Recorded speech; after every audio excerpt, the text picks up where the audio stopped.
Hola, ¿cómo están? Y bienvenidos a todos a la primera edición de Premium Times, un podcast en el cual hablaremos de hechos importantes que ocurrieron a lo largo de la historia de la humanidad. Y para esto no estoy solo, ya que en esta travesía nos va a acompañar un gran amigo y su nombre es Esteban Trujillo. ¿Cómo estás, Esteban? Mic off. Buenos días a todos y gracias compañero por esa presentación. Hoy, 3 de septiembre, siendo las 6:48, empezaremos a lo grande. ¿De qué tema vamos a hablar, Gabriel?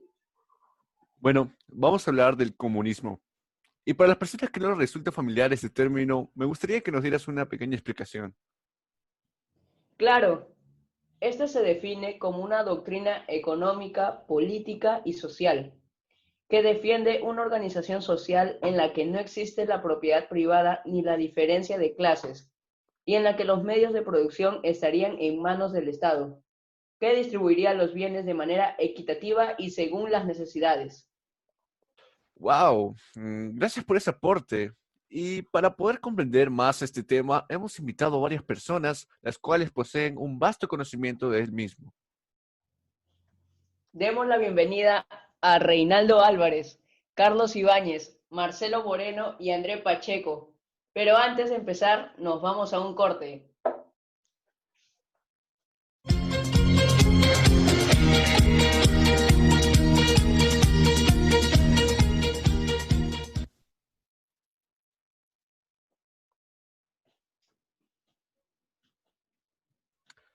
Estamos de regreso y comenzamos con lo interesante. Tengo entendido que todo movimiento tiene sus representantes. Y para eso requerimos de la participación de nuestro invitado Marcelo para que nos detalle un poco de este tema. Buenas tardes, Gabriel. Bueno, principalmente, considerado como el padre comunista, Karl Marx, quien fue un filósofo, economista y activista. Karl pudo plasmar su ideología en el Manifiesto Comunista de 1848. Esto para que los trabajadores se unan y así derrocar al capitalismo. Seguido de este, tenemos a Friedrich Engels, quien promovió junto a Marx la ideología marxista.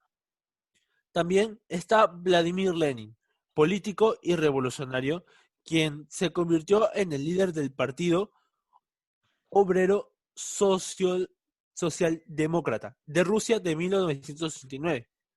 Entre muchos otros, podemos destacar a León Trotsky, un ruso que desempeñó un rol crucial durante el gobierno de Lenin, que lo designó como su sucesor. Otro ruso destacado fue Losif Stalin. Él fue un político y dictador soviético que estableció un régimen autoritario.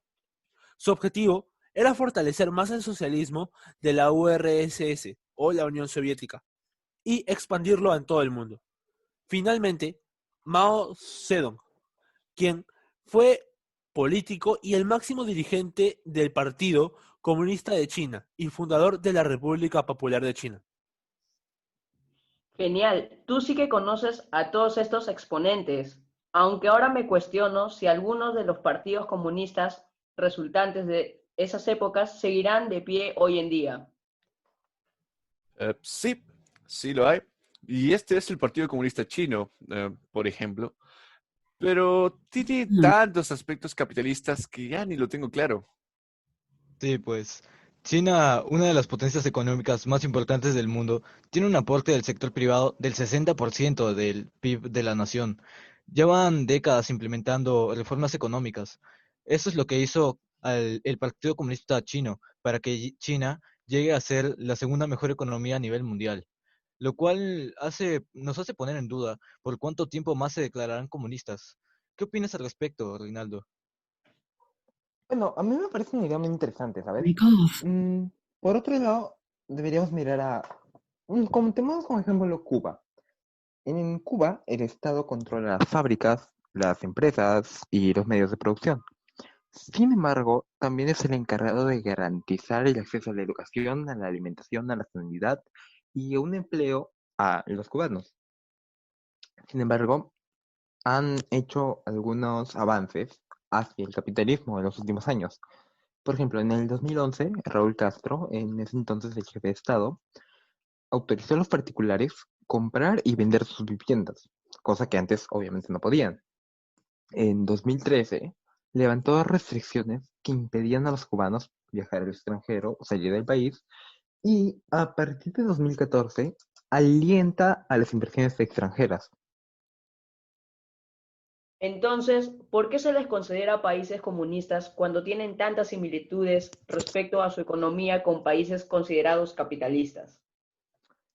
Bueno, debemos resaltar que, como mencionamos en un principio, estamos hablando en mayoría de estados socialistas, lo cual, aunque tenga un origen teórico e ideológico en común con el comunismo, existen diferencias y son estas las que nos llevan a concluir que para estos países el comunismo no es una realidad actual, sino un ideal a largo plazo que podría tardar hasta 200 o 300 años en alcanzarse, ya que este necesita una sociedad que ya alcanzó el bienestar material, cosa que, por ejemplo, no podemos encontrar en Laos o Corea del Norte, que en realidad son países bastante pobres. Así es como podemos concluir que en realidad ningún país actualmente podría considerarse puramente comunista, ya que por reformas capitalistas en su camino al ideal, eh, se encuentran en pobreza actualmente o todavía no están en el punto idóneo de a lo que quisieran llegar. Ah, interesante dato. Se nota la calidad de información que ustedes poseen. No cabe duda que no ha sido un error al invitarlos. Pero antes de continuar, tenemos una breve pausa y volvemos con nuestro invitado Ibáñez.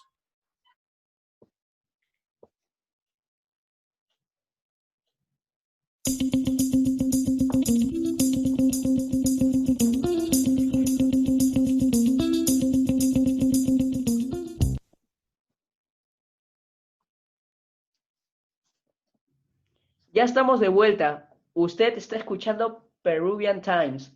Ahora, siguiendo con el tema, invitamos a Carlos Ibáñez para que nos hable del comunismo, pero en nuestra tierra, el Perú. Muy buenas tardes a todos. Gracias por la invitación. Bueno, a medida de investigar varias organizaciones políticas a inicios del año 1930, se dio a conocer más organizaciones de izquierda que se autodenominan con el nombre de Partido Comunista del Perú, o similar. Algunas se encuentran activas mientras que otras desaparecieron y algunas se integraron al Sendero Luminoso o el Movimiento Revolucionario Tupac Amaru. Ah, bueno, me interesa y seguramente todo el público saber qué partido fue el que inició todo esto del comunismo en el Perú. Bueno, a base de investigación y según registros, el partido comunista más antiguo en el Perú es el Partido Comunista Peruano, el PCP, fundado en 1928 por José Carlos Mariátegui, bajo el nombre de Partido Socialista del Perú.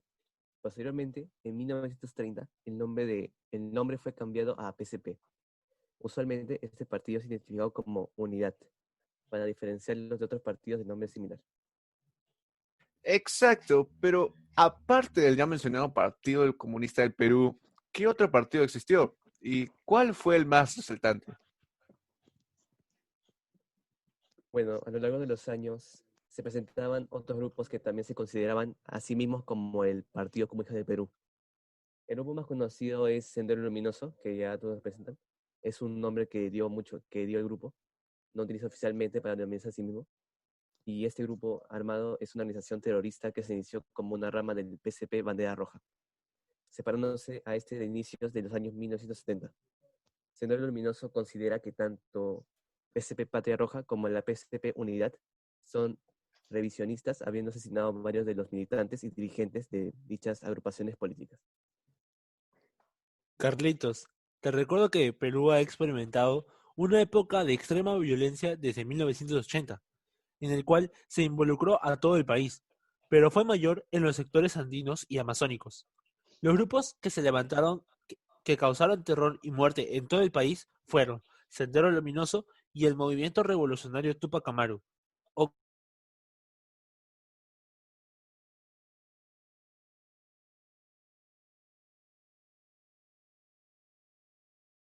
60 años. Me da tanta tristeza el hecho de saber que pasaron sus vidas completas sumergidos bajo el poder del terrorismo.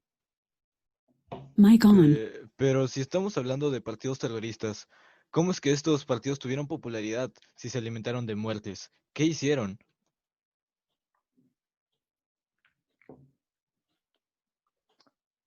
Pasa que Sendero Luminoso incitaba a los jóvenes a iniciar en la violencia a través de Mic la off. historia de inclusión.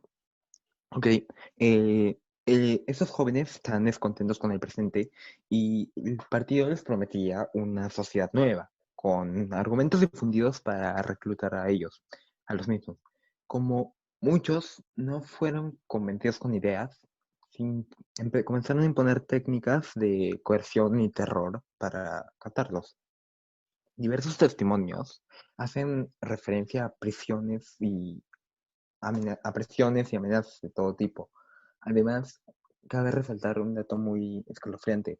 Muchos niños fueron secuestrados, supuestamente, dicen, para ser incorporados al mismo partido.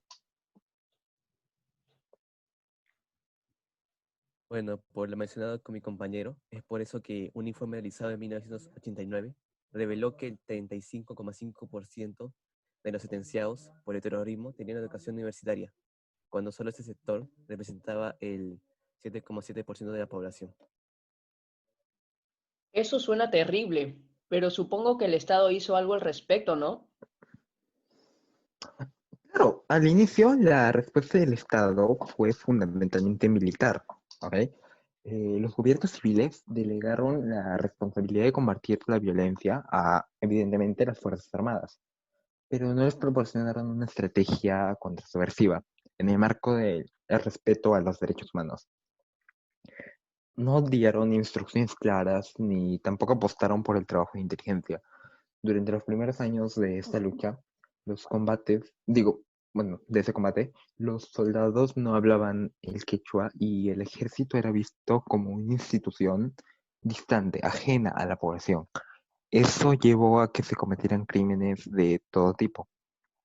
El Estado tardó mucho tiempo en darse cuenta de que la lucha contra el terrorismo tenía que producirse de una forma social, mediante una victoria social, no solo una victoria militar. Cabe resaltar que la presencia del Estado nunca fue igual en todas las zonas del territorio peruano. Incluso es algo que hoy día podemos seguir viendo, se evidencia en la actualidad, donde existen lugares que la presencia del Estado sigue siendo escasa.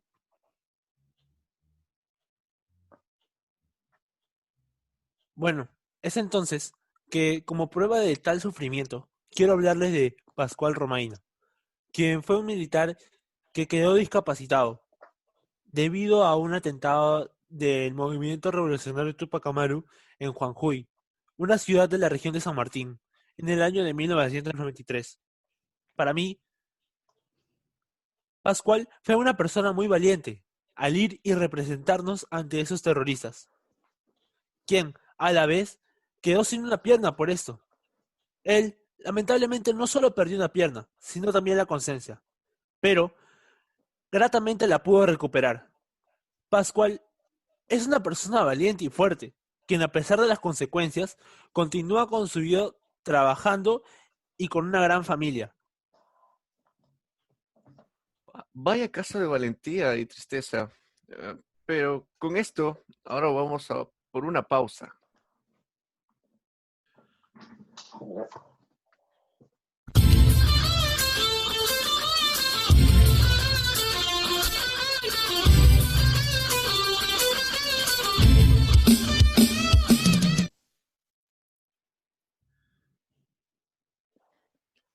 Ahora para concluir les traemos una síntesis del tema. Esta época es considerada la más brutal de la historia peruana por el número de víctimas. Según la estimación de la Comisión de la Verdad y Reconciliación, cerca de 70.000 personas